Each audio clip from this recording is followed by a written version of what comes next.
Bien, ¿qué tal? Muy buenos días. Vamos comenzando nuestra sesión el día de hoy. Bienvenidos pues a una sesión más y la última del semestre de nuestra clase de finanzas internacionales. Y el día de hoy la intención pues será tocar dos temas y el primero es la paridad de poder adquisitivo o PPA. Y el objetivo pues de este tema es conocer qué es la paridad de poder adquisitivo y cómo es que se calcula o por qué es tan importante este tema, ¿no? ¿Alguien se imagina lo que es la paridad de poder adquisitivo? Me parece que durante las exposiciones hubo un equipo que nos expuso el tema de paridad de tasas de interés. El día de hoy vamos a ver la paridad de tasas de interés, pero me gustaría comenzar antes con la paridad de poder adquisitivo. ¿Alguien se imagina o puede pensar qué será esto de paridad de poder adquisitivo o PPA? ¿Alguien tiene alguna idea de lo que pudiera ser? Ni idea, profe. Ni idea, ok, se vale, ajá, para eso estamos, va. Bueno, pues la paridad de poder adquisitivo es prácticamente homologar, de alguna manera, lo que tú puedes comprar en México con lo que un habitante de Estados Unidos, un habitante promedio, puede comprar en Estados Unidos, ¿no? O en cualquier otra latitud.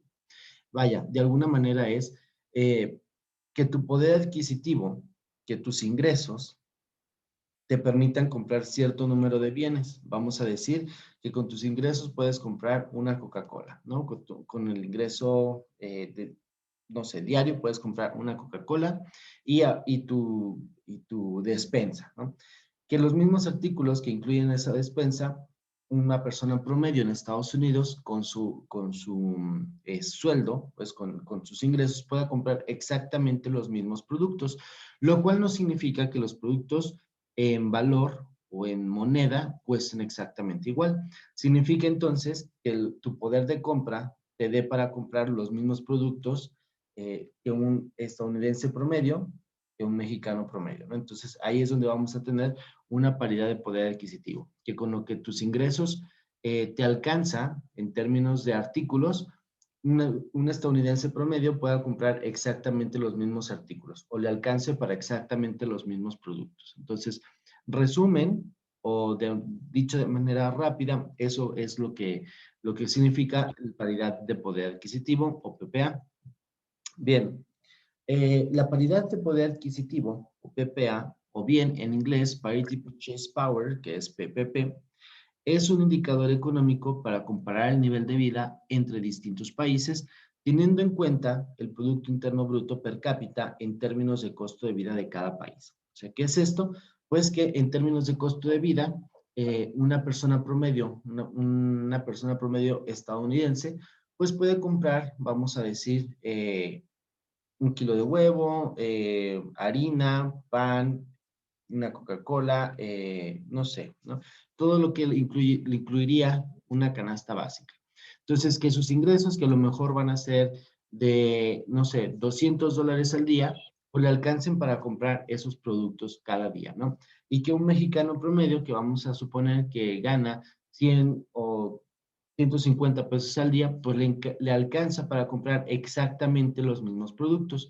Si se fijan, el ingreso de cada uno de ellos es diferente, ¿sí? Por el lado del promedio americano, del personaje americano, sus ingresos son de $200, pero puede comprar exactamente lo mismo que un mexicano pudiera comprar a lo mejor con 150 pesos, ¿no? Entonces tenemos que sus ingresos monetariamente son menores los del mexicano, sin embargo, los precios también son menores y le alcanza para comprar exactamente los mismos productos.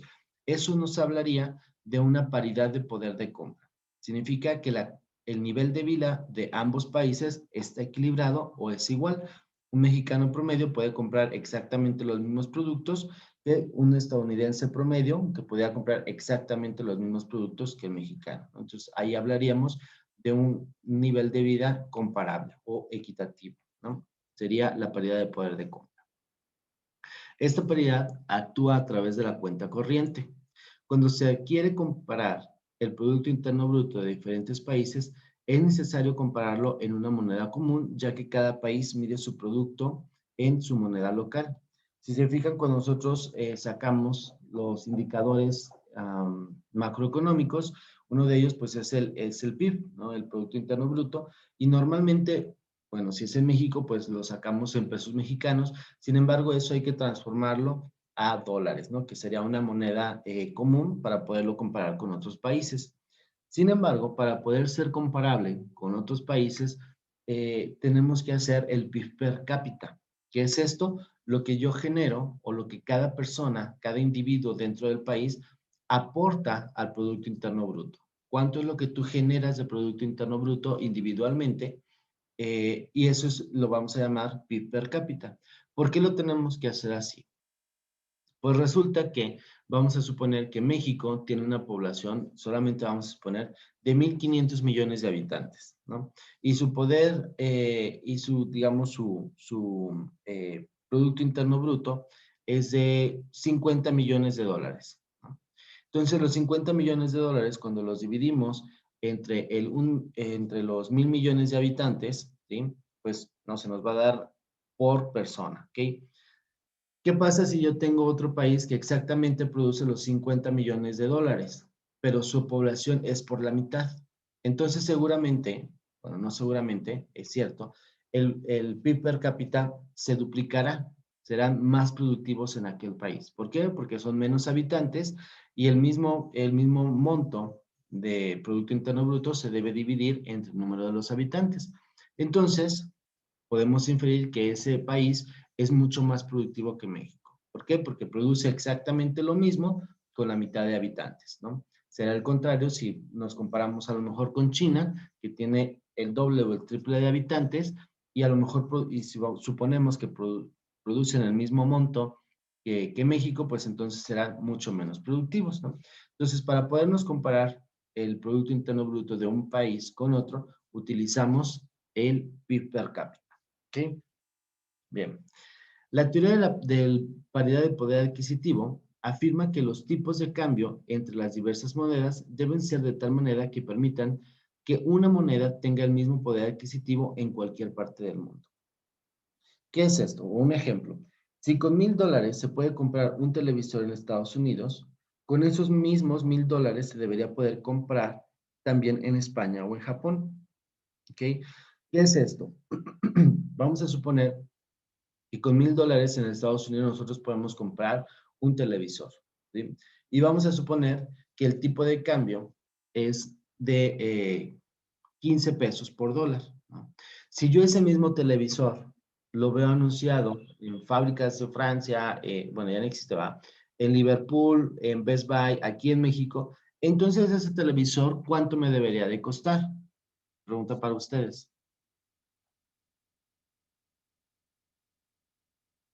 Vamos a escribirlo otra vez por acá, ¿no? Vamos a suponer que en Estados Unidos, en USA, un televisor nos cuesta $1,000. Nos cuesta $1,000, ¿ok? Vamos a suponer que el tipo de cambio, peso dólar, es de 15 pesos. Pesos por USD. Muy bien. Ahora, ¿cuánto debería costarnos ese televisor aquí en México?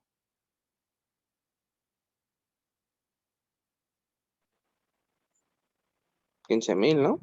Exactamente, 15,000. Si entonces yo veo un televisor en Estados Unidos que cuesta $1,000 y aquí me lo venden en 15,000, entonces digamos que hay una paridad de poder de compra. ¿Por qué? Porque con el mismo monto de dinero, con los mismos $1,000, solamente que puestos aquí en México con el tipo de cambio, pues me cuesta exactamente lo mismo. Es como cuando nosotros vamos a Estados Unidos y vemos una bocina Bose y decimos, ¿cuánto cuesta? No, pues cuesta tanto. Ay, y tú en ese momento haces como un tipo de cambio, lo transformas a pesos y dices, no, pues creo que me cuesta igual en México. No me conviene comprarlo, ¿no? Teóricamente, todos los productos deben ser así. Deben costarte exactamente lo mismo en cualquier parte del mundo. Si esto se da, entonces estamos hablando que la teoría del poder adquisitivo se está llevando a cabo. ¿Ok? Porque teóricamente en todos los países todos deberíamos tener un mismo nivel de vida. ¿Sí? Esos, con el mismo monto que tú puedes comprar una Coca-Cola, perdón, debería costarte exactamente lo mismo una Coca-Cola en Estados Unidos que una Coca-Cola en México, ¿sí? Entonces, cuando sí puedes hacer eso, o sea, convertir el precio de la Coca-Cola en Estados Unidos a pesos mexicanos, debería ser exactamente lo mismo para nosotros poder decir que los precios cumplen con la paridad del poder adquisitivo. ¿Quedó más o menos claro la parte de cómo es lo del poder adquisitivo? Sí, profe. Más o menos, ¿no? Si la paridad de poder adquisitivo no se cumple, ¿sí? Si digamos que tú cuando estás en Estados Unidos y ves la bocina Bose, conviertes a pesos y te sale mucho más barata, entonces la paridad de poder adquisitivo no se cumple y los arbitrajistas pueden realizar sus operaciones de compra y venta. Y esta misma operación se hace que el tipo de cambio se mueva y se vuelva a cumplir la ley de paridad. En ese momento, en el momento en el que tú te das cuenta de que la bocina Bose te sale más barata comprarla en Estados Unidos, obviamente la vas a comprar. Y al haber más demanda de esa bocina, el precio va a empezar a subir hasta que ese diferencial cambiario pues se vaya a nivelar y otra vez ya no vas a tener oportunidad, digamos, de hacer negocio. Eso es lo que significa este enunciado, ¿no? Cuando nosotros tenemos esta disparidad y vemos que en alguna región es más barato el artículo, vamos a tender a hacer eso, a comprarlo para poderlo vender más caro. Sin embargo, al aumentar la demanda, pues vamos también a aumentar el precio, ¿no? O sea, vamos a empujar a que el precio suba hasta que eventualmente no exista otra vez ese diferencial y entonces sean igual, no nos convenga comprar en otro lado más que en México igual. Normalmente, la pérdida de poder adquisitivo se cumple, aunque hay productos en los que no se cumple, ¿ok? Por ejemplo, los servicios. Si alguien puede pensar por qué los servicios no pueden cumplir con esta ley de paridad de poder adquisitivo. Porque en algunos países cuesta más generar ese servicio que en otros. Sí, efectivamente es por eso. Vamos a suponer que, y estamos hablando específicamente de los servicios, ¿no? Los servicios son el único, digamos, artículo, vaya, que no van a cumplir nunca con esta paridad. ¿Por qué? Si ustedes van a, a Estados Unidos e intentan cortarse el cabello, pues les va a costar, ¿qué te gusta? Unos $50 el corte de cabello, ¿sí? Y tú vienes aquí a México y te das cuenta que hay lugares hasta que te cobran, no sé, 100 pesos por el corte de cabello. Ahí existe una disparidad. Con los servicios no podemos igualarlos. ¿Por qué? Porque los servicios, como son, pues, conocimiento, de alguna manera, están valorados de diferente manera. No es lo mismo igual lo que le pagan a un profesor en Estados Unidos o en alguna otra región que lo que le pagan en México. ¿Por qué? Porque nuevamente volvemos a que son servicios, ¿no? Entonces, los servicios nunca van a entrar en paridad, ¿sí? Por más que tú demandes cortes de cabello en México, el precio del corte de cabello no va a subir. O sea, en ese caso no tiene un impacto la mayor demanda. ¿Ok? O sea, me refiero en términos de paridad de poder de compra. Existe también el caso de bienes que se pueden comercializar, pero su costo de transporte es tan alto que no compensa la ganancia que puede resultar de ella, ¿no? Esa es otra situación con la paridad de poder de compra. Suponiendo que la bocina Bose te cuesta más barata en Estados Unidos y dices, bueno, súper buen deal, ¿no? La voy a comprar porque está más barata que en México.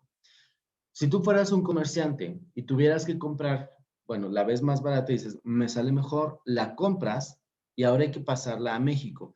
Cuando tú le sumas los costos de importación y los costos de transporte, pues a lo mejor ya no te sale tan barata la bocina, ya no te sale tan barata comprarla en Estados Unidos y traerla a México para venderla. Entonces, habrá que buscar un precio súper atractivo en el que además de ponerle los costos de importación y además de ponerle los costos de transporte, ahora sí te pueda salir cierta ganancia o cierta paridad, ¿no? Entonces, existen bienes que pueden tener cierta disparidad, puedes encontrarlos más baratos en otro lado, pero que a la hora que tú le sumas los costos de transportación, pues ya no va a salir, ¿sí? Ya no te va a salir más barato, ya te va a salir casi igual, ¿no? Entonces, en algunos casos hay que sumar los costos de transportar ese producto. Existen varias formas prácticas de medir el poder adquisitivo entre países. Por ejemplo, el índice Big Mac. ¿Y alguien ha escuchado acerca de este índice? ¿Y cómo funciona?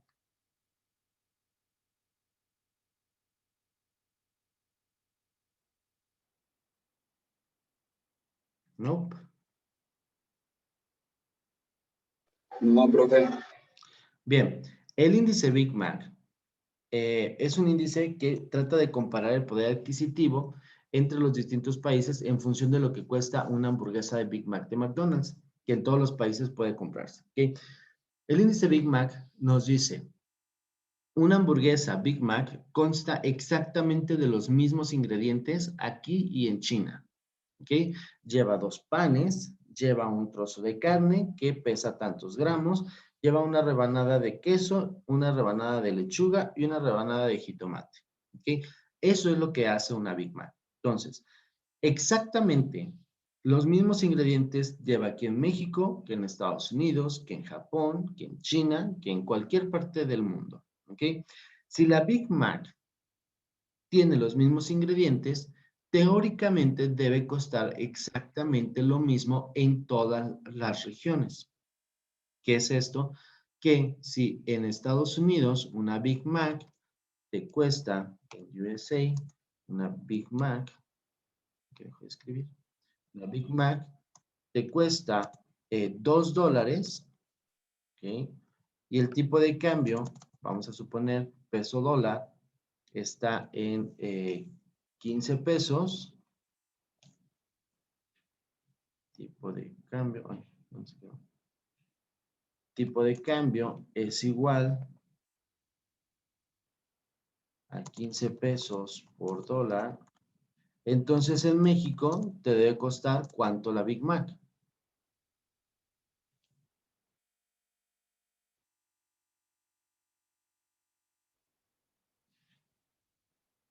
¿Cuánto debería costar la Big Mac en México? 30 pesos. 30 pesos, exactamente. ¿Sí?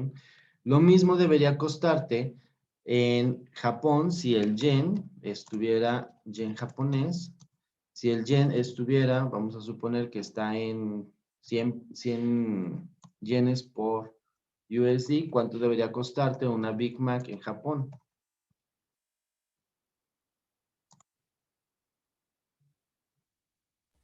200 200 yenes, ¿verdad? yenes. Ajá.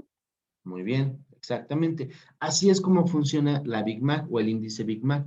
La Big Mac, al tener los mismos ingredientes en todo el mundo, debería costarte exactamente lo mismo. Si la Big Mac resultara que en Japón costase 150 yenes, con los mismos datos que tenemos aquí, entonces tienes una disparidad y te convendría más comprar entonces Big Macs en Japón, porque te cuesta menos que los $2 de Estados Unidos, ¿sí? Y así es como funciona entonces la paridad de poder adquisitivo, ¿no? Donde teóricamente el poder adquisitivo de cada uno de nosotros debe ser exactamente igual que en otras latitudes. No significa que ganemos exactamente la misma cantidad de dinero. Significa que la cantidad de dinero que tú percibes te ajusta perfectamente para comprar los mismos productos que le ajustaría a un americano o a un japonés con sus mismos ingresos. Eso es la paridad de poder adquisitivo. El índice Big Mac entonces sirve para comparar el costo de vida relativo de los ciudadanos de cada país y saber si las monedas locales están sobrevaloradas o infravaloradas en relación con el dólar estadounidense. O sea, nos va a servir de alguna manera para poder sacar el tipo de cambio, ¿okay? Para saber si el tipo de cambio es más barato en ciertos países que en otros.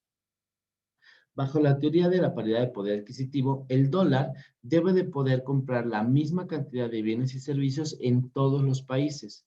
Cuando no se cumple este principio, nos encontraremos ante monedas sobrevaloradas o infravaloradas, lo que veíamos con el caso de los yenes y la Big Mac, ¿no? Nos convenía entonces hacer adquisiciones en Japón, ya que nos costaba menos que en Estados Unidos. La paridad de poder adquisitivo se va a dar en 3 etapas. Ley del precio único, paridad del poder adquisitivo absoluta y paridad del poder adquisitivo relativa. ¿Sí? El principal postulado de la ley de precio único puede resumirse de esta manera. En los mercados competitivos, en ausencia de costos de transporte, barreras al comercio, los productos idénticos deben tener el mismo precio en diferentes países en términos de una determinada moneda. Lo que platicábamos acerca de la bocina Bose. Si la bocina Bose no sufriera o no le tuviéramos que incluir costos de transportación, aranceles y otros costos, pues a lo mejor sí nos saldría, o sí nos convendría comprar en Estados Unidos y venderlas en México. Sin embargo, como tenemos que agregarle todos esos, cuando le agregamos esos costos, es muy posible que la bocina Bose ya se encuentre en paridad, ya no nos convenga, ya no tengamos algún beneficio de comprarla en Estados Unidos contra el beneficio que podríamos tener de comprarla en México, ¿no? Entonces, se igualarían los precios. Según la ley del precio único, el tipo de cambio peso-dólar es igual al de cualquier producto en pesos dividido entre el precio del mismo producto en dólares. Y vamos a suponer lo siguiente. Vamos a suponer que la bocina Bose nos va a costar en Estados Unidos, ¿qué te gusta? $50, ¿ok? Y en México nos va a costar 2,000 pesos. 2,000 pesos. Dados estos datos, tendríamos nosotros que sacar el tipo de cambio peso-dólar. ¿Cómo lo haríamos? Haríamos los 2,000 divididos entre $50 y esto nos da ¿cuánto? Déjame sacar mi calculadora.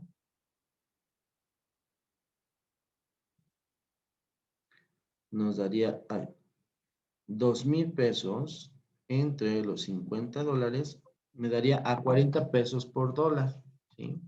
40 pesos por dólar. Entonces, déjame inflar el precio de la bocina Bose a 4,000. No, más bien a 1,000, ¿verdad? Entre 50, sí. Le vamos a bajar el precio a 1,000 pesos, ¿ok? Para que sea un poquito más real, ¿vale? Entonces, nosotros diríamos, déjame cambiar, que el tipo, si nosotros tenemos una bocina Bose en Estados Unidos que nos cuesta $50 y en México la bocina Bose nos cuesta 1,000 pesos, cuando nosotros hacemos los 1,000 pesos entre los $50, nos daría un tipo de cambio sería 20 pesos por dólar, ¿ok? Si el dólar en México nosotros lo encontramos en los mismos 20 pesos, entonces estaríamos hablando de que sí tenemos paridad de poder de compra.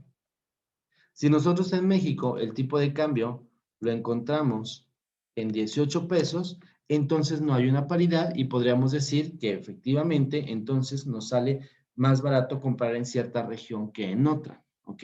Así es como nosotros vamos entonces a determinar el tipo de cambio, que es el segundo párrafo. Dice, según la ley de precio único, el tipo de cambio peso-dólar es igual al precio de cualquier producto en pesos dividido entre el mismo producto en dólares, que es el ejemplo que hicimos. Si una bocina Bose nos cuesta $50 y en México cuesta 1,000 pesos, ¿sí? Y el tipo de cambio en México es de 20 pesos, cuando nosotros hacemos la división de los 1,000 pesos de la bocina Bose mexicana entre los 50 pesos de la bocina Bose americana, nos va a dar exactamente los mismos 20 pesos. Entonces, podríamos decir que efectivamente tenemos paridad de poder de compra, ¿sí? No tenemos oportunidad de hacer algún arbitraje. Bien, la paridad de poder adquisitivo absoluta considera el nivel general de los precios. Según la paridad de poder adquisitivo absoluta, el tipo de cambio entre dos monedas debe ser igual al cociente, a la división entre los niveles de precios de dos países, que es lo que acabamos de hacer ahorita. La paridad de poder adquisitivo absoluta establece que los niveles de precios en todos los países deben ser igual cuando se expresa en términos de la misma moneda. Si yo hago el mismo ejercicio con la bocina Bose de $50 puesta en España, que a lo mejor me puede costar 40 euros, y hago el ejercicio, me debe dar exactamente igual la paridad de las monedas entre euros y dólares. Lo mismo si lo hiciera con los yenes, me debería de dar exactamente el mismo tipo de cambio de yenes y dólares. ¿Okay? La principal debilidad de la paridad del poder adquisitivo absoluta es que para que tenga sentido, los precios en dos países deben medirse con la misma canasta, que quiere decir que el poder adquisitivo solamente va a funcionar para aquellos productos que son de canasta, ¿no? La paridad absoluta no se cumple, perdón, si la proporción entre los bienes comerciales y no comerciales en las canastas de referencia es diferente. Si nosotros queremos comparar una bocina Bose con una bocina Sony, pues entonces no nos va a dar, ¿no? Si tú estás comparando una bocina Bose de $50 contra una bocina mexicana de, no sé, Sony de 2,000 pesos, pues no nos va a dar la paridad. Tiene que ser exactamente el mismo bien, ¿ok? Una importante causa de las desviaciones de la paridad del poder de compra absoluta son los impuestos sobre las ventas y los costos de comercialización, ¿no? Que lo que decíamos, quizá en México va a ser más caro porque hay que agregarle los costos de comercialización, los costos de importación, los costos de transportación, ¿sí?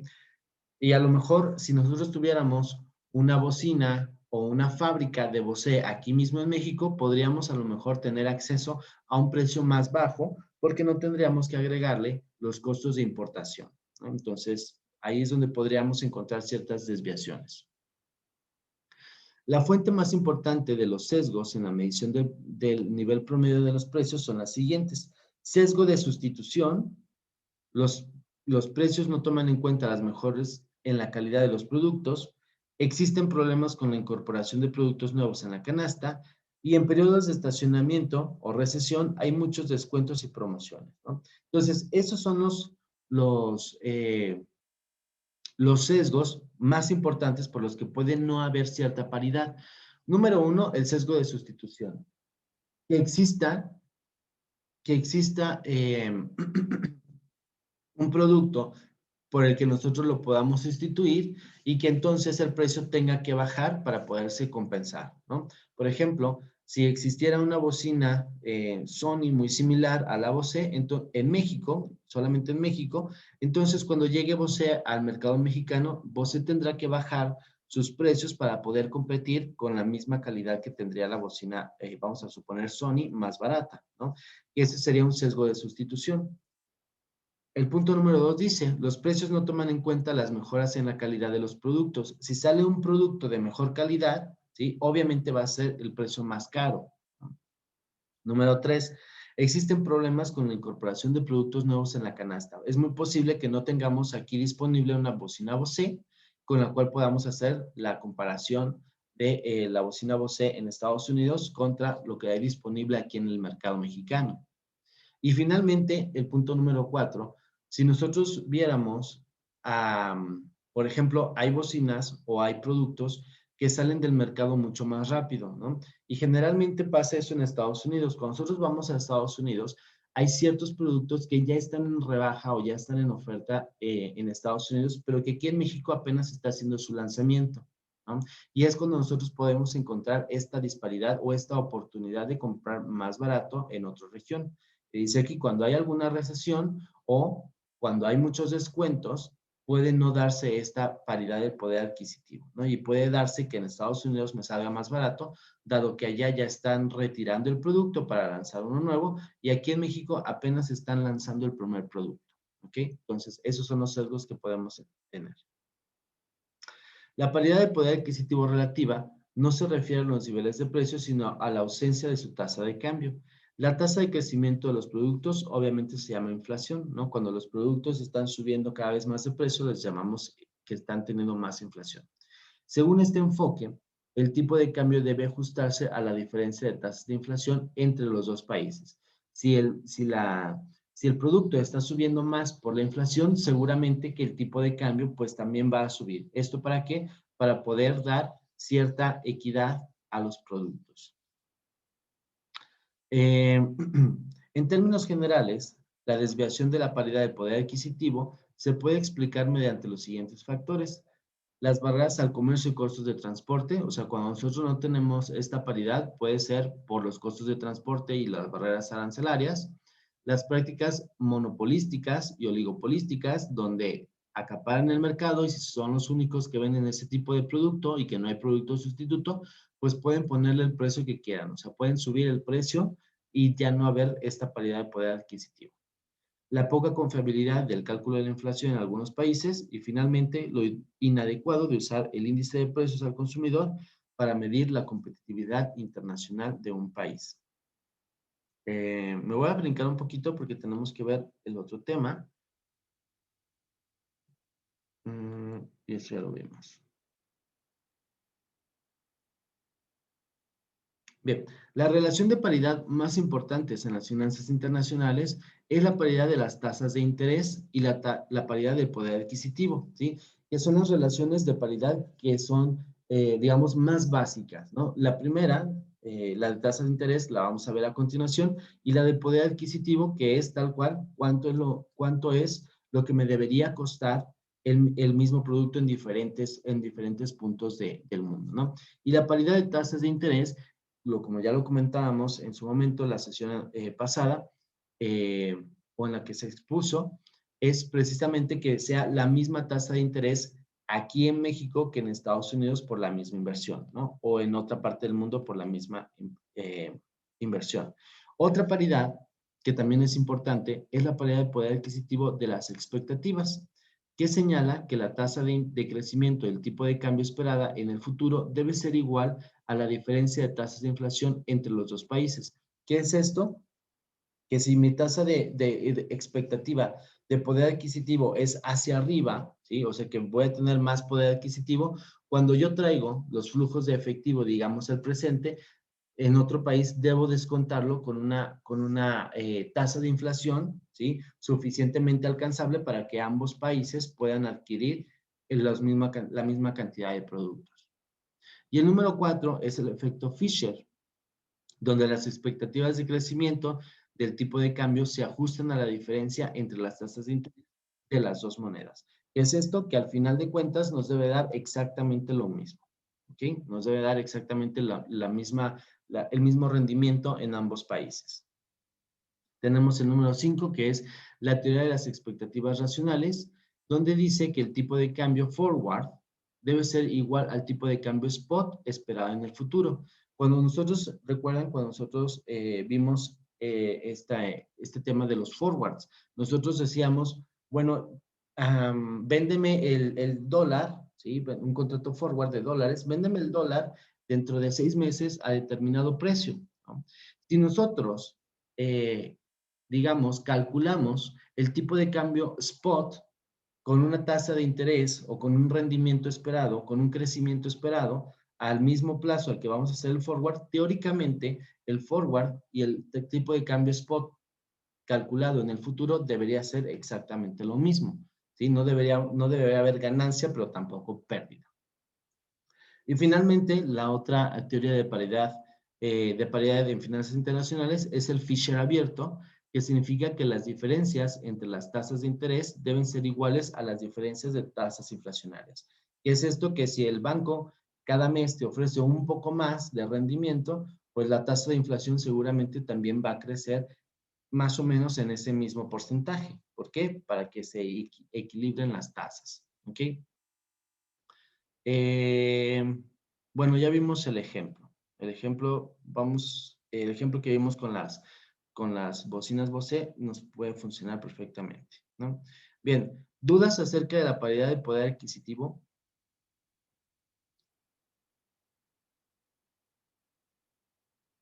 No, más o menos.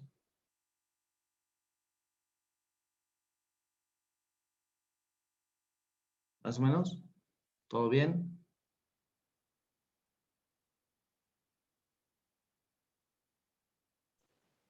Todo bien, profe. ¿Todo bien? Más o menos. ¿Están despiertos o todavía están dormidos? Más o menos. También más o menos.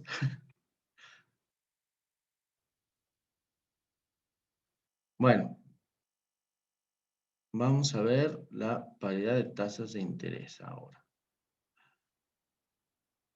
que es muy similar a la paridad de poder adquisitivo, solamente que pues con tasas de interés. Y vamos a ver si la tenemos aquí completa. Sí, efectivamente va a ser esta. Muy bien. El siguiente tema entonces que tenemos para hoy es la paridad de tasas de interés, lo cual es muy similar a lo que acabamos de ver con la paridad de poder adquisitivo. ¿Ok?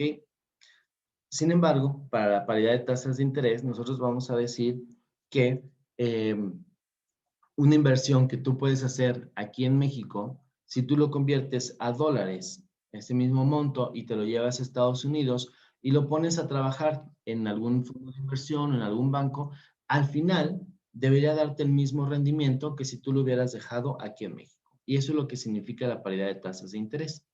La paridad de tasas de interés es una teoría que describe la relación de los tipos de cambio entre divisas y los tipos de interés. La paridad de tipo de interés representa un estado de equilibrio en el que el beneficio esperado, expresado en divisa nacional, es el mismo para los activos denominados en divisa nacional y activos denominados en divisa extranjera de riesgo y plazos similares. ¿Qué es todo esto? Es el hecho de decir, tú tienes $1,000,000, tú tienes $1,000,000, ¿ok? MXB. El tipo de cambio, vamos a suponer que está en 20 pesos. 20 pesos por dólar. Y entonces cuando tú lo transfieres a dólares, nos daría ¿cuánto? A ver.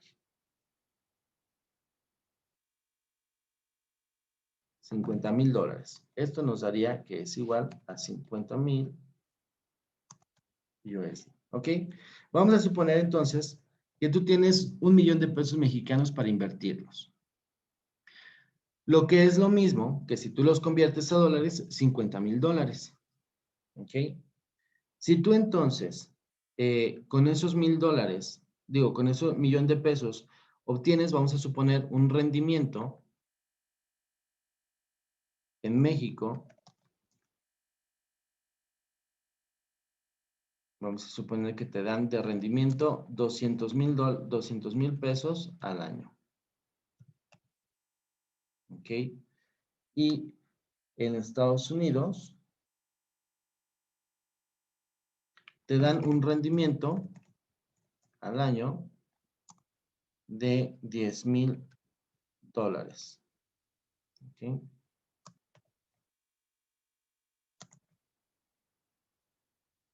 Ok. Vamos a tener este ejemplo. Tú en México tienes $1,000,000 para invertir y ese $1,000,000 después de un año te va a dar un rendimiento de 200,000 pesos. O esos mismos $1,000,000 los puedes convertir a $50,000 y los pones a trabajar en Estados Unidos, ¿sí? Y te prometen un rendimiento de $10,000. Con estos datos, tomando en cuenta el tipo de cambio de 20 pesos, ¿en dónde tendrías mayor rendimiento? ¿En México o en Estados Unidos?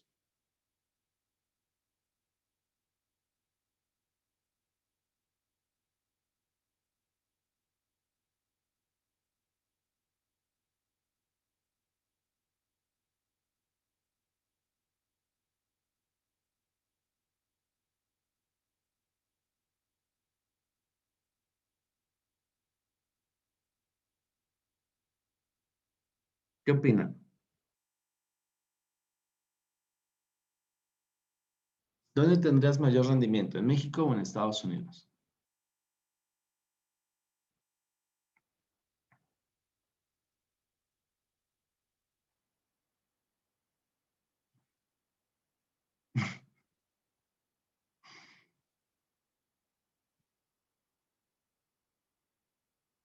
Ni idea. Ya estamos cansados.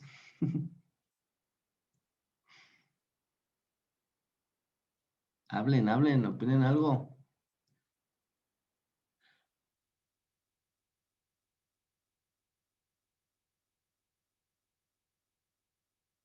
Vamos a continuar. Bien, ¿dónde tendríamos más rendimientos?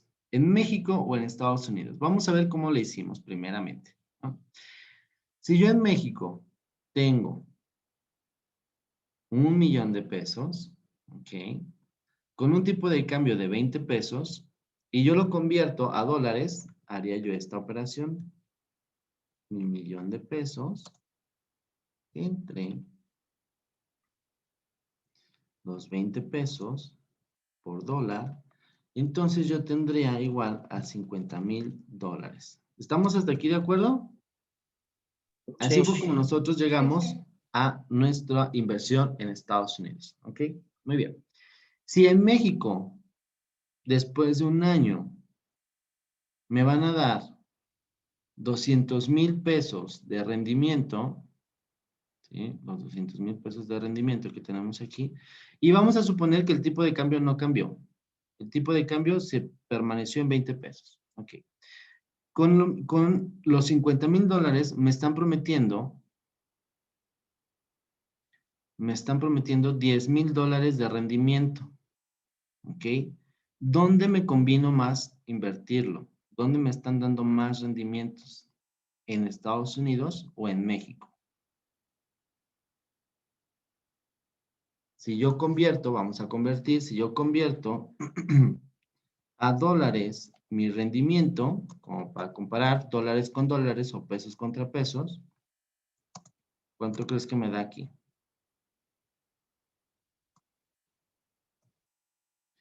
¿Sí? Al parecer entonces me da exactamente lo mismo, ¿sí?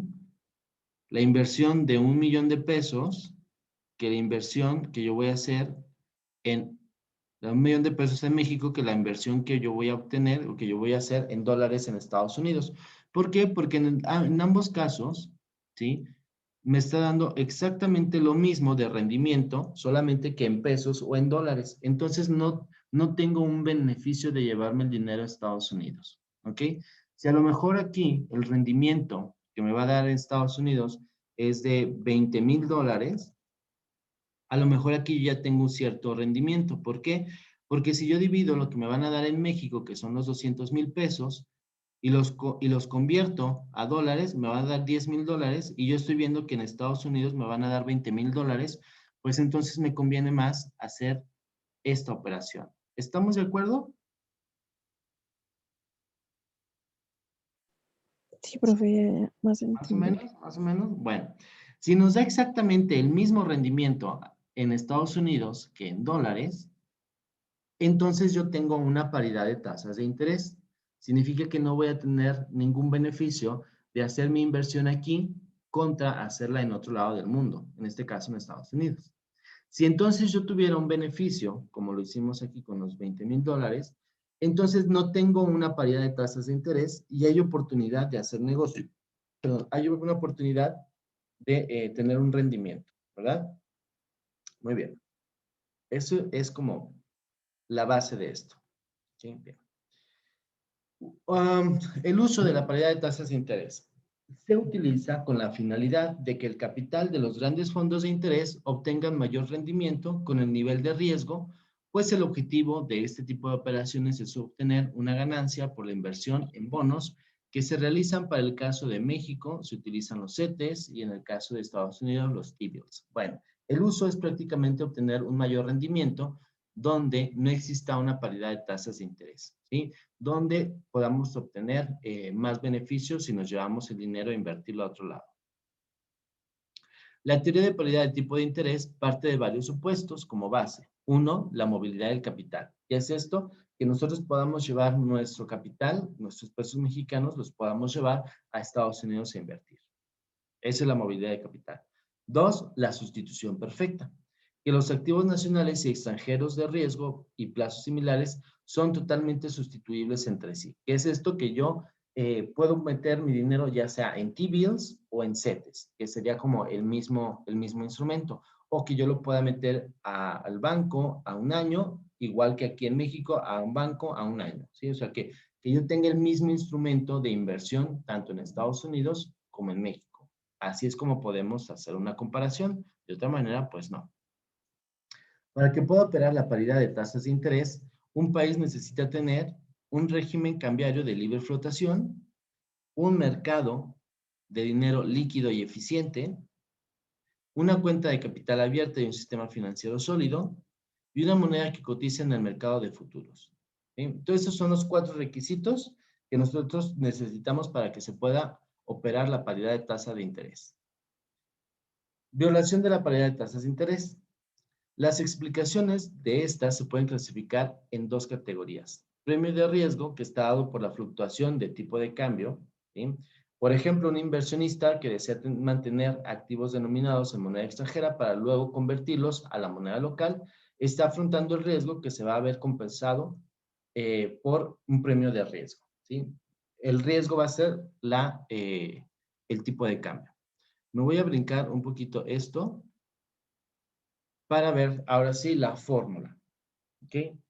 La fórmula es la misma que nos presentaron sus compañeros en la exposición, que es 1 más la inversión por el interés, ¿sí? Que va a ser lo mismo que el tipo de cambio spot futuro esperado al tiempo futuro, donde ST es el tipo de cambio vigente en el momento, y N es el tipo de interés nacional, y S es el tipo de interés en el extranjero. Más fácil que lo vamos a ver. ¿Sí? La primera parte de la igualdad es la rentabilidad en la divisa nacional. ¿Sí? La primera parte, esto, es si tú pones a trabajar tu dinero en pesos mexicanos en México. Y la segunda parte de la igualdad es si tú pones a trabajar tus pesos mexicanos, primero los conviertes a dólares y luego los metes a un fondo de inversión en Estados Unidos en dólares. ¿Ok? Teóricamente debería ser exactamente lo mismo, lo que hicimos hace un momento con la inversión de 1,000,000 de pesos. Si tú obtienes el mismo rendimiento, entonces existe esta paridad y se cumple esta formulita, ¿no? Que debería ser exactamente lo mismo. ¿Ok? Explicado facilito. Bien, ¿cómo lo vamos a interpretar esta fórmula o cómo la vamos a utilizar? Vamos a empezar, ese es por las piedritas y está fácil, ¿no? Ese es tu punto número 1. Desde aquí vas a arrancar, ¿no? Vas a hacer un cuadrito de esta manera, como lo tenemos aquí, ¿sí? Entonces aquí es el punto número 1 y de aquí vamos a arrancar. Tú vas a arrancar con una inversión de 5 millones de pesos, ¿sí? Con un tipo de cambio spot de 1.273. ¿Sí? Vamos a decir que va a ser dólares contra euros, no sé. Bueno, ese es tu tipo de cambio spot. ¿Okay? Entonces, lo primero que vas a hacer va a ser convertir tus pesos a dólares, ¿ok? Así. Va a ser del paso 1 al paso 2. Ese es el paso 2, que fue la conversión de los pesos a dólares. Y vamos a suponer que el tipo de cambio es de 1.273. ¿Qué es lo que vas a hacer? 5 millones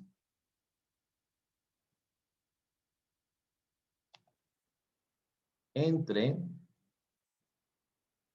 1.273 y eso te va a dar igual a 3.927.730. ¿Alguien lo está haciendo también?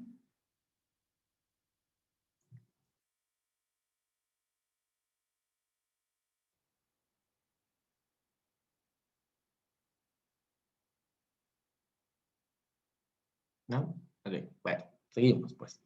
Una vez que tienes ya esta cantidad, ahora la vas a tener que poner a trabajar en Estados Unidos a una tasa de rendimiento del 4.6%. ¿Cómo lo vas a poner a trabajar? Pues vas a tener tus 3.927.730 por 1.046. ¿Sí? Lo vas a poner a trabajar, entonces es a la tasa de interés le vas a sumar 1, ¿sí? Para que lo puedas, digamos, capitalizar. Y te va a dar entonces 4.108.405. ¿Ok? Si lo estamos siguiendo, nos vamos a dar cuenta que efectivamente nos da este número. ¿Ok? Y ese es el paso número 3. Este es el paso número 3. ¿Ok? Poner a trabajar el dinero, ¿sí? Que obtuvimos aquí, ponerlo a trabajar a esta tasa de interés. ¿Ok? Ahora vamos a hacer el punto número 4, el paso número 4, que es regresarlo a pesos mexicanos o regresarlo a la moneda inicial. ¿Ok? Con un tipo de cambio futuro del 1.2, que es lo que voy a hacer ahora. Pues voy a hacer mis 4.108.405 por 1.258.4. Y esto me va a dar igual a 5.170.000. ¿Sí? Puede darme un diferencial de ahí unos cuantos pesos, centavos. ¿Ok? Bien, entonces yo lo voy a convertir, regresarlo a la moneda inicial y ese va a ser mi paso número 4. ¿Ok? Ese es mi paso número 4. Y todo esto para saber si mi rendimiento en moneda local, si yo lo hubiera dejado, digamos, en México, hubiera sido igual que todo esto que hice de convertirlo a dólares o convertirlo a otra moneda, ponerlo a trabajar en aquel país y luego regresar regresarlo todo a pesos mexicanos. ¿Ok? Entonces el paso alterno o el paso número 5, lo voy a poner en otro color, es llevar mi inversión inicial de pesos mexicanos a una tasa de interés mexicana en un banco mexicano y lo voy a poner a trabajar. ¿Verdad? Y entonces yo voy a hacer lo siguiente. Mis 5 millones, 1, 2, 3, por lo que me daría el banco, que sería 1.034 de rendimiento, y esto me va a dar 5.170.000 pesos. ¿Ok? Si yo a la hora de que comparo lo que me dio el Banco Mexicano, que fue esto, contra lo que me dio el Banco Americano convertido ya en pesos, que fue exactamente la misma cantidad, aquí lo tenemos, entonces puedo decir que existe una paridad, ¿sí? Se cumplió la igualdad, ¿ok? Lo que yo iba a recibir en mi moneda local contra lo que yo voy a recibir si cambio mi inversión a otra moneda y lo pongo a invertir en otro país, me va a dar exactamente lo mismo. Cuando se cumple esto, entonces podemos decir que existe una paridad. Si no se cumple, si en alguno de los dos yo tengo una diferencia, entonces no se cumple la paridad. ¿Ok? ¿Estamos de acuerdo? ¿Le entendimos? ¿No le entendimamos? Sí, profe. ¿Sí o Sí, más o menos? profe. En ese Profe, caso, una da pregunta. igual dónde se mete el dinero. ¿Cómo, perdón?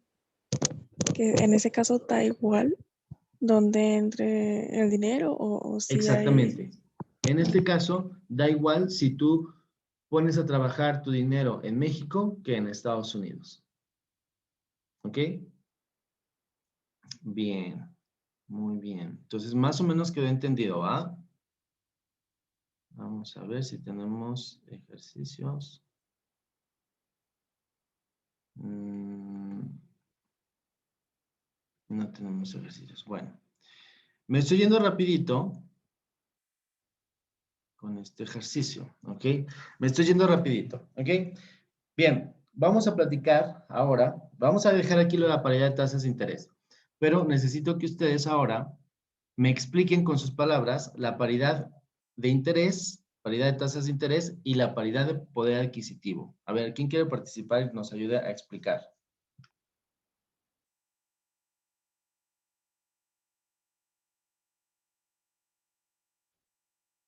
¿Qué significa paridad de poder adquisitivo?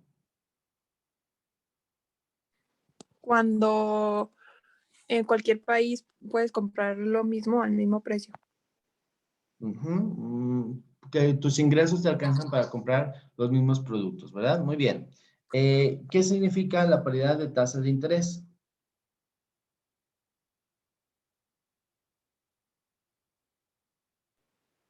Que el rendimiento de tu dinero será lo mismo aquí o en el extranjero. Muy bien, exactamente. ¿Qué pasaría si no tengo ese rendimiento igual?